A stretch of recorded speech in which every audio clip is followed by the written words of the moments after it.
There has never been a greater time than now to invest in the Metro Detroit area, and there is no other investment firm better qualified than Platinum Real Estate Holdings.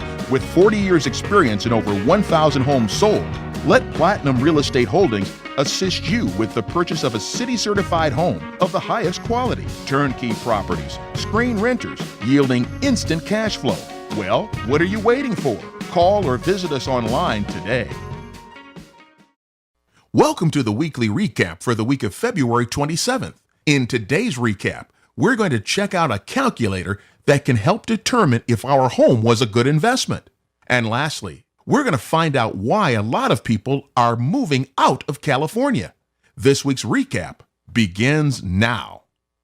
A calculator that can show you the return on your property investment.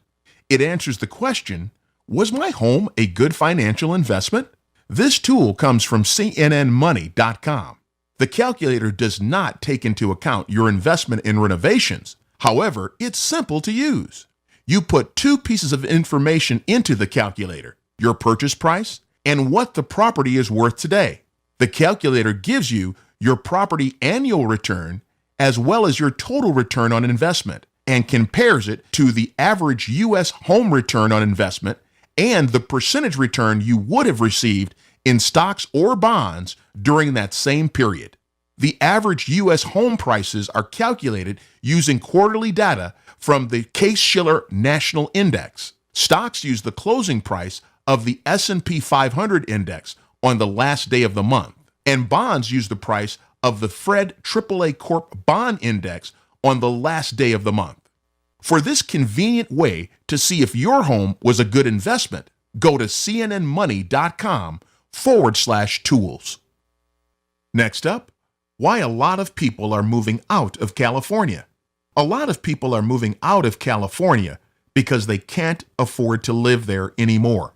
For every home buyer coming into the state, there are 3 Californians selling and moving elsewhere, according to the data analysis firm CoreLogic.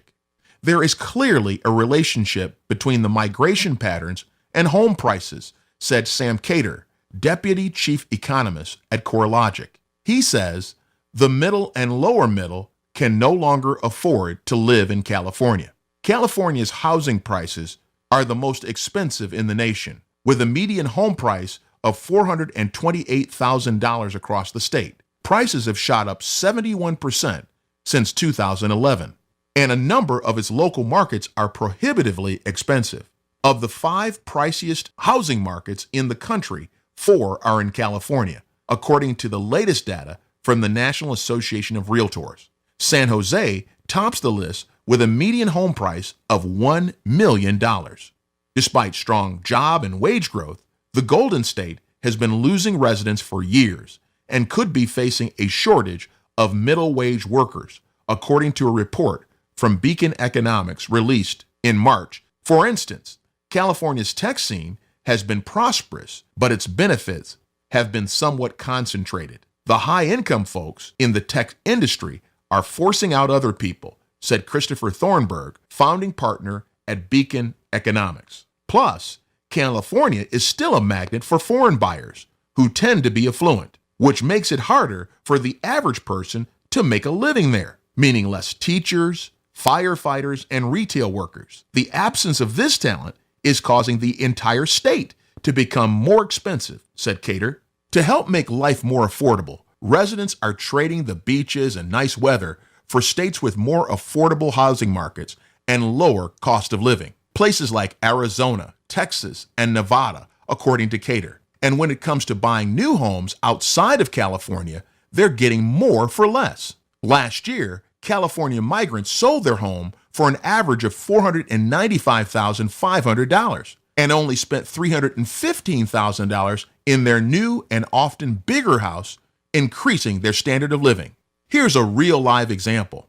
Karen Francis and her husband left the San Francisco Bay Area after he was offered a job in Vancouver, Washington. While their move was career motivated, it's been good for their budget as well. They now own a 2,600 square foot home that is almost double the size of the place they were renting in California. And it's not just their housing costs that have shrunk.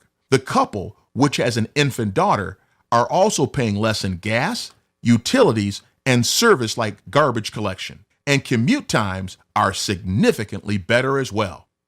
That's this week's recap. Did you find this recap helpful or interesting? Let us know in the comments below. Thank you for listening and have a great day.